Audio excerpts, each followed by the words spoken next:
Masa depan Mike Maignan di AC Milan masuk fase penentuan.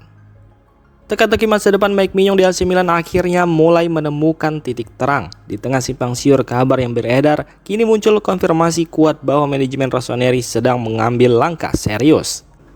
Diketahui jika kontrak kiper timnas Prancis itu akan habis pada bulan Juni mendatang. Dan jika belum ada kesepakatan baru, itu artinya Mike Maignan sudah bisa bernegosiasi dengan klub luar Italia mulai Januari. Situasi ini tentu membuat Milan berpacu dengan waktu dan tak punya banyak pilihan selain bergerak dengan cepat. Jurnalis terpercaya Matteo Moretto mengonfirmasi bahwa dalam beberapa hari ke depan AC Milan akan menggelar pertemuan penting dengan agen Mike Maignan. Pertemuan ini disebut-sebut sebagai perkembangan besar dan bisa menjadi momen penentuan masa depan sang kiper. Faktor kunci lain datang dari pelatih Massimiliano Allegri. Dalam beberapa hari terakhir, Allegri dikabarkan turun langsung dan aktif membujuk Mike Maignan agar tetap bertahan di San Siro untuk jangka panjang. Peran Allegri dinilai sangat krusial dalam upaya Milan mengamankan komitmen sang pemain. Selain itu, hubungan baik Mike Maignan dengan staf pelatih kiper juga menjadi senjata tambahan Milan.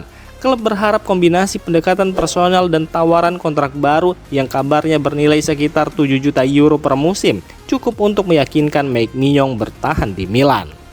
Hari-hari ke depan akan sangat menentukan. Apakah Mike Maignan akan menerima proposal Milan dan melanjutkan karirnya di San Siro, atau justru pertemuan ini menjadi awal dari perpisahan?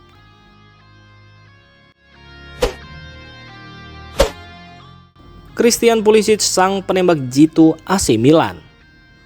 Kemenangan AC Milan atas Hellas Verona bukan sekedar soal 3 poin, sebab laga itu kembali menegaskan wajah baru Rossoneri musim ini, yakni sedikit peluang tapi sangat mematikan.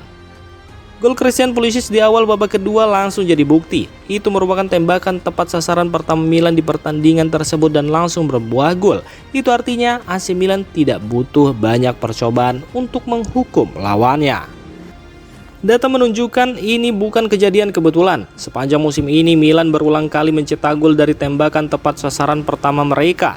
Total sudah 11 pertandingan berbeda di mana peluang pertama yang mengarah ke gawang langsung berujung gol.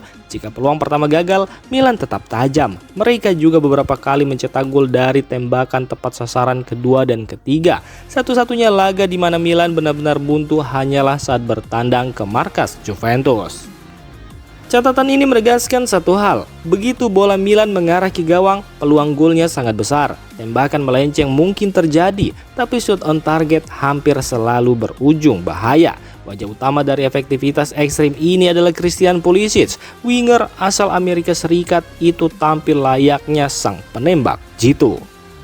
Christian Pulisic sudah mencetak 8 gol di Serie A hanya dalam 595 menit bermain. Dari 16 tembakan yang ia lepaskan, 11 tepat sasaran dan 8 diantaranya langsung menjadi gol. Rasio ini menjadikannya salah satu pemain paling mematikan di liga saat ini. Statistik ini tentu menjadi peringatan keras bagi lawan-lawan Milan berikutnya. Jika diberi sedikit saja ruang tembak, Rossoneri siap menghukum lawannya tanpa ampun. Jelang lawan Cagliari, AC Milan fokus pemulihan Leao dan Gabbia. AC Milan langsung tancap gas usai menang atas Hellas Verona. Tanpa banyak waktu istirahat, skuad asuhan Max Allegri kembali ke Milanello untuk pemulihan fisik sekaligus menyiapkan strategi menghadapi Cagliari. Perhatian utama saat ini tertuju pada kondisi Rafael Leao. Penyerang asal Portugal itu masih dalam pantauan tim medis setelah mengalami sedikit gangguan kebugaran di laga sebelumnya. Meski begitu, perkembangannya dinilai positif. Selain Leao, Matteo Gabbia juga masuk ke radar evaluasi tim pelatih. Bek tengah ini dianggap penting untuk menjaga stabilitas lini belakang Milan. Dalam laporan internal klub, Leo berpeluang besar masuk dalam skuad yang dibawa ke markas Cagliari. Namun keputusan apakah ia akan turun sejak menit awal baru akan ditentukan setelah sesi latihan terakhir. Sementara itu, Matteo Gabbia telah menunjukkan progres yang menjanjikan dalam pemulihan cederanya bersama tim fisioterapi. Manajemen berharap ia segera siap tampil demi menjaga konsistensi permainan Milan. Laga melawan Cagliari menjadi krusial bagi Rossoneri untuk terus menekan Inter di puncak klasmen. Massimiliano Allegri menegaskan timnya harus tetap fokus penuh dan tidak meremehkan lawan, meski Cagliari saat ini berada di papan bawah.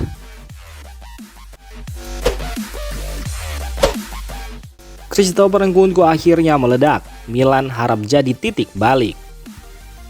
Christopher Nkunku akhirnya menunjukkan taringnya bersama AC Milan. Saat menghadapi Hellas Verona, pemain asal Prancis itu tampil menonjol dan memberi harapan besar bagi Rossoneri bahwa ini bukan sekedar momen sesaat.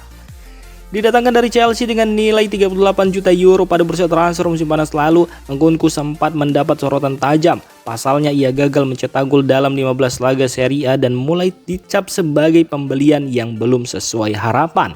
Di tengah rumor bahwa Milan bisa melepasnya pada Januari, Nkunku justru bangkit. Ia mencetak 2 gol saat Milan menang atas Hellas Verona dan langsung menjadi pembeda. Gol pertamanya lahir lewat eksekusi penalti yang tenang. Gol kedua tercipta dari peluang mudah setelah memanfaatkan tembakan Luka Modric. Meski tidak spektakuler, 2 gol tersebut memberi dampak besar bagi tim. Tidak hanya soal gol, Christopher Nkunku juga terlihat lebih menyatu dengan permainan Milan. Alur serangan berjalan lebih lancar dan ia bahkan hampir mencatat assist untuk Ruben Loftus-Cheek meski peluang itu gagal berbuah gol. Penampilan ini menjadi sinyal positif bagi Milan. Allegri berharap performa Nkunku bisa terus berlanjut hingga akhir musim, bukan sekedar muncul karena momen atau keberuntungan semata. AC Milan berburu bek tengah dengan kriteria khusus. AC Milan menjadikan pencarian bek tengah baru sebagai agenda utama di bursa transfer Januari. Rossoneri ingin menambah kekuatan lini belakang dengan pemain yang punya kemampuan bermain di lebih dari satu posisi. Saat ini Milan masih kokoh di peringkat kedua klasemen Serie A dan hanya terpaut 1 poin dari Inter Milan di puncak. Meski baru menang meyakinkan 3-0 atas Hellas Verona tanpa kebobolan, setelah pelatih menilai sektor pertahanan tetap perlu tambahan amunisi. Max Allegri ingin bek yang fleksibel. Pemain tersebut diharapkan bisa bermain sebagai bek tengah murni sekaligus mampu melebar mengikuti kebutuhan taktik tim. Dari sisi finansial, Milan cenderung memilih opsi peminjaman atau pembelian dengan harga terjangkau. Pendekatan ini sejalan dengan strategi klub sebelumnya saat mendatangkan pemain seperti Füllkrug demi menjaga kestabilan keuangan. Manajemen kini memantau sejumlah pemain, baik talenta muda maupun pemain berpengalaman yang sudah terbiasa tampil di Serie A atau kompetisi Eropa. Targetnya adalah pemain yang bisa langsung beradaptasi dengan skema permainan Massimiliano Allegri.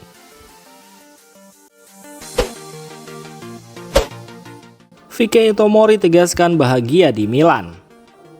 Di tengah kabar perpanjangan kontrak, Fikayo Tomori menegaskan bahwa dirinya merasa nyaman dan bahagia bersama AC Milan. Saat ini fokus utamanya hanyalah tampil maksimal di lapangan.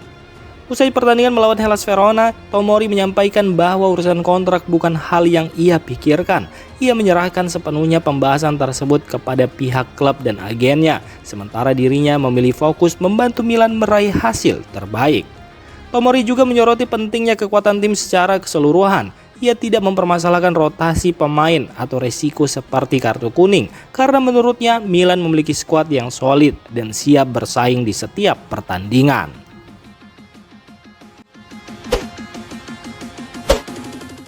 Duet Modric-Rabiot bikin lini tengah AC Milan makin stabil.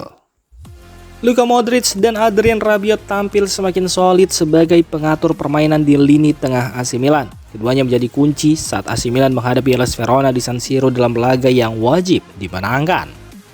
Dalam pertandingan ini, Luka Modric kembali menunjukkan kualitasnya sebagai pemain berpengalaman. Ia bekerja keras sepanjang laga, aktif membantu pertahanan, agresif merebut bola, dan piawai melepas umpan-umpan yang menembus pertahanan lawan. Permainannya membuat ritme permainan Milan tetap terjaga. Sementara itu, Adrien Rabiot tampil tak kalah menonjol. Gelandang asal Prancis ini bermain dinamis dan menjangkau banyak area lapangan. Ia juga mencatat assist untuk gol pembuka Christian Pulisic. Kehadirannya membantu Milan lebih dominan dalam penguasaan bola. Kombinasi keduanya membuat permainan Milan terasa lebih aman baik saat menyerang maupun bertahan. Penampilan ini menjadi gambaran bagaimana Milan seharusnya bermain saat menghadapi tim yang bertahan rapat dan memaksa mereka lebih kreatif. Untuk kedepannya, AC Milan juga berharap Ardon Jazari dan Samuel Ricci bisa segera meningkatkan performa. Keduanya diharapkan menjadi pelapis yang seimbang, khususnya untuk membantu menjaga kestabilan lini tengah saat Modric tidak bermain.